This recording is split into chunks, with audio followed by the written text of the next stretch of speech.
Ich glaube, den Satz, den wir alle am meisten sagen, ist, wenn Corona vorbei ist, dann machen wir das und das. Es war teilweise schon ein bisschen schwierig, weil ich mich am Anfang schon ziemlich eingeschränkt habe und fast keine Leute gesehen habe. Ich bin sehr gerne auf Konzerte gewesen, würde mal auch halt gern mal wieder mit meine ganzen Kumpels ohne Beschränkungen halt so, keine Ahnung, zu 20. oder sowas in der Münchner Freiheit irgendwo in der Kneipe sitzen. Das würde ich halt auch gerne mal wieder machen. Zum ersten Mal konnte ich auf dem Laptop programmieren während der Klausur, nicht auf Papier. Ja, das hat eigentlich Corona mit unserer Wohnsituation gemacht. Bisschen stressig, muss ich sagen, aber Glück gehabt.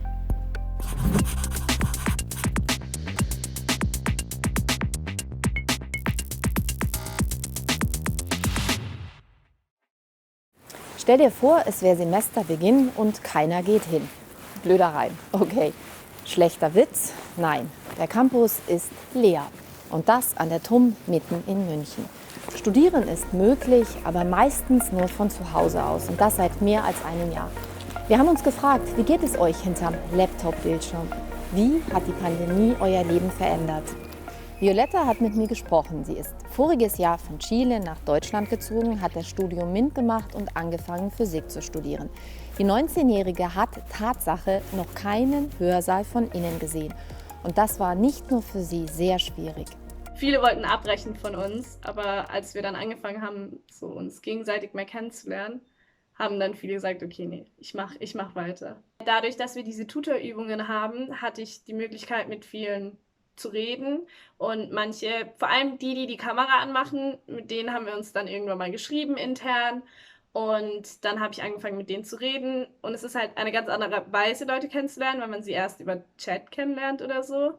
Und dann habe ich mich mit vielen auch dann in Person getroffen, und das ist eigentlich immer gut gelaufen. Aber das hängt sehr von der Person ab, glaube ich, und es kann auch echt schwer sein. Also ich kann es mir gar nicht vorstellen, in einem Saal mit 300 Leuten zu sitzen und dann, dass man dann während der Vorlesung vielleicht kurz mal so einen Kommentar mit dem daneben machen kann, weil jetzt schaut man sich die Vorlesung alleine an und dann geht es gar nicht, und oder mal einen Kaffee zu trinken oder Mittagessen zusammen nach der Vorlesung, darauf freue ich mich total. So kleine Interaktionen, spontane Interaktionen, die man jetzt durch die Pandemie nicht hat.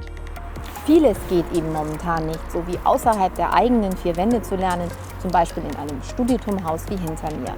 Diese Situation belastet viele Studierende sehr, so auch Jason. Er wohnt im Studentenwohnheim, er hat dort ein Zimmer und wünscht sich nichts sehnlicher, als endlich mal wieder einen Tapetenwechsel zu haben. Ich habe immer gerne eine klare Trennung gehabt zwischen, wo ich in Anführungszeichen schlafe und wo ich in der Uni halt gelernt habe. Also diese Trennung hat mir halt geholfen, weil dann bist du einmal zu die Uni gefahren, hast einmal schön Mittag gegessen und dann hast du dich halt dran gesetzt und gesagt, okay, bis 6 Uhr bleibe ich hier an diesem Sitz, lerne was und dann fahre ich heim, koche mir Abendessen und habe meinen Spaß. Dass man diese klare Trennung hat, also das hat schon geholfen und das vermisse ich schon etwas hier.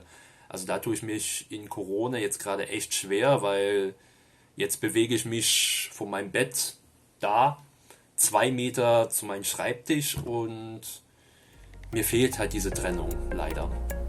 Diese Trennung fehlt auch Julia und der alltägliche Kontakt zu anderen.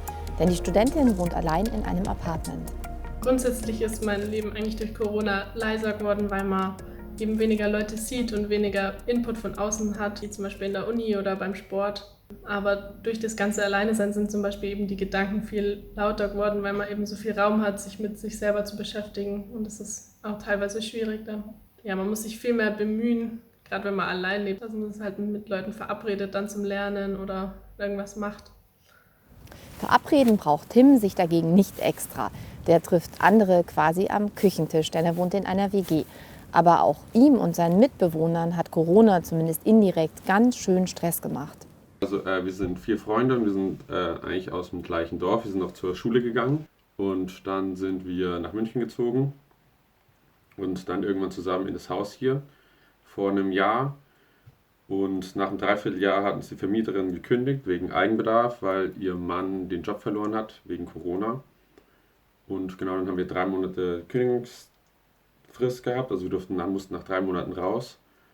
Und weil wir 3 Monate länger drin bleiben wollten zum Häuser suchen und auch zu einer Wohnung suchen, hat sie uns dann angeklagt. Und vielleicht müssen wir noch vor Gericht, das wissen wir noch nicht. Und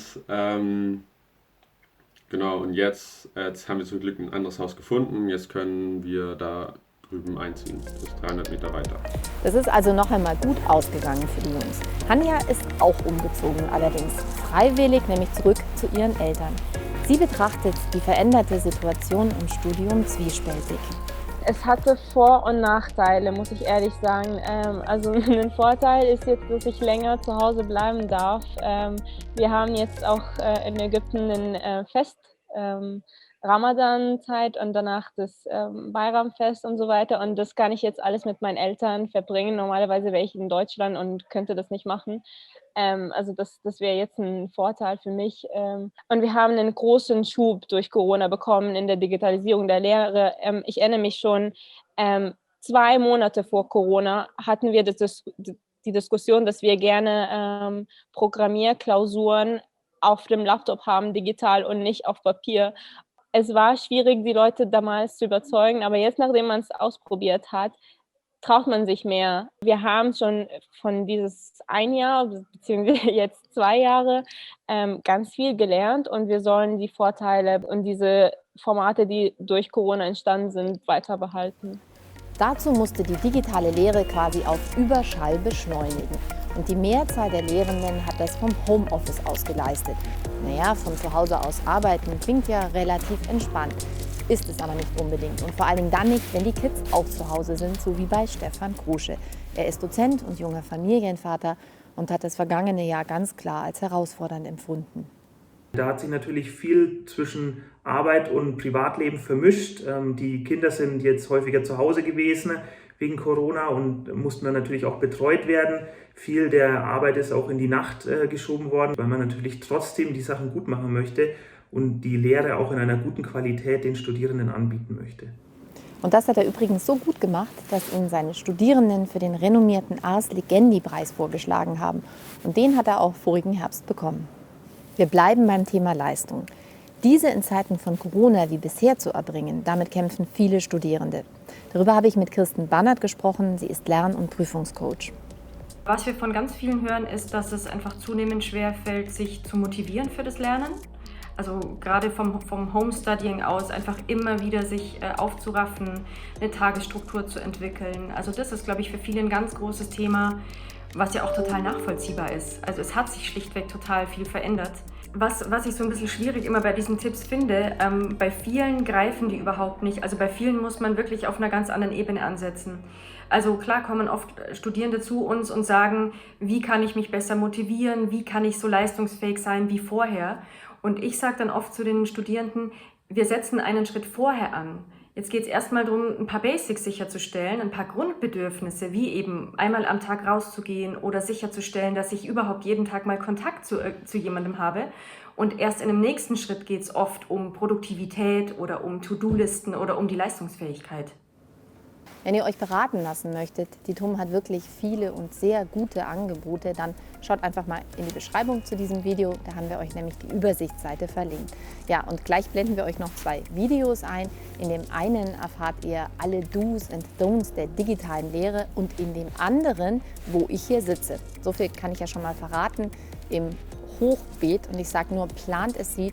Dieses innovative und nachhaltige Projekt von Studierenden für Studierende lohnt sich wirklich. Und ja, dieser Platz hier auch eignet sich wunderbar, um eine kurze Pause zu machen und einen Kaffee zu trinken. Ja, und das mache ich jetzt.